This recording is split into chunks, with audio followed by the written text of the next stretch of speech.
अगर मैं कहूँ कि मेरी मोहब्बत ने अपने आखिरी दिन भी मुझसे झूठ बोला था, तो क्या तुम सुनना चाहोगे कि क्यों? हमारी मुलाकात कोई फिल्मी सीन नहीं थी। बस एक बिल्कुल साधारण दिन में एक छोटी सी कैफ़े की मेज़ पर हुई थी। वो अपनी कॉफ़ी में शक्कर डालना भूल गई थी और मैंने बिना पूछे अपना पैकेट उसकी तरफ सरका दिया। उसने मुस्कुराकर कहा, थैंक यू। और वो मुस्कान मेरी ज़िंदगी की सबसे बड़ी आदत बन गई। वो हंसते हुए बोलती, तुम बहुत बातें करते हो। और मैं कहता, क्योंकि मैं डरता हूँ कि अगर चुप रहा तो तुम्हें खो न दूँ। तेरी हंसी मेरी आदत बन गई थी और तेरे बिना रहना मेरी सबसे बड़ी मुश्किल। एक दिन उसने मुझे फ़ोन किया, कल जल्दी आना, मेरे पास तुम्हारे लिए एक सरप्राइज़ है। आवाज़ में एक अजीब सी उत्सुकता थी, जैसे कोई बड़ी बात बताने वाली हो। मैं सारी रात सोचता रहा, क्या वो प्रपोज करने वाली है? क्या उसके घर वाले मान गए? या फिर कहीं जाने का प्लान है? दिल में हजारों सवाल थे और नींद बिल्कुल नहीं।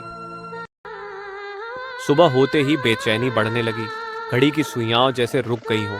मैंने फ़ोन उठाया, उसे मैसेज किया, कितने बजे आऊं? उसने रिप्लाई किया, शाम 5 बजे, और लेट मत होना। शाम को मैं उसका पसंदीदा फूल लेकर पहुंचा, लेकिन दरवाज़ा उसकी पड़ोसी ने खोला। चेहरे पर अजीब सी खामोशी, जैसे वो कुछ छुपा रही हो। मैंने हंसकर पूछा, वो कहाँ है? छुप गई है क्या? वो कुछ नहीं बोली, बस मेरे हाथ में एक लिफाफा रख दिया। मैंने कांपते हाथों से खोला और पढ़ा, जब तुम ये पढ़ रहे होगे मैं इस दुनिया में नहीं रहूंगी। माफ़ करना, मैंने तुम्हें अपनी बीमारी कभी नहीं बताई। मैंने सोचा था तुम्हारे बिना ये दर्द सह लूंगी, पर तुम्हारे सामने टूटना नहीं चाहती थी। मैं चाहती थी आखिरी बार तुम्हें हंसते हुए देखूं, इसलिए सरप्राइज कहा। वो हंसते हंसते मेरी रूह में उतर गई थी और जाते जाते मेरी रूह को वीरान कर गई। मेरे हाथ से लिफाफा गिर गया।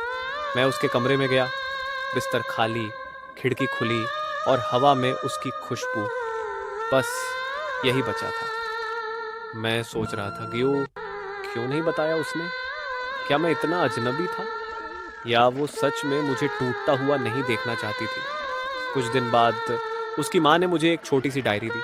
उसके आखिरी पन्ने पर लिखा था, काश मैं तुम्हें अपनी हर तकलीफ बता पाती, पर मुझे डर था कि कहीं तुम मुझसे मोहब्बत करना छोड़ न दो। उस पन्ने को पढ़कर मेरे अंदर जैसे सब कुछ टूट गया। उसने मेरी मोहब्बत पर यकीन किया, लेकिन मेरी मजबूती पर नहीं, और शायद इसीलिए अपना दर्द अकेले सह गई। आज भी वो आखिरी चिट्ठी और डायरी मेरे पास है। लोग कहते हैं वक्त सब ठीक कर देता है, लेकिन सच तो ये है, वक्त बस हमें दर्द के साथ जीना सिखा देता है।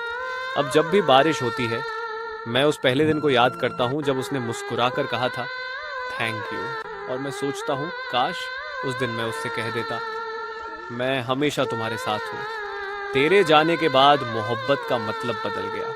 अब किसी को अपना बनाने से पहले उसे खोने का डर सताने लगता है।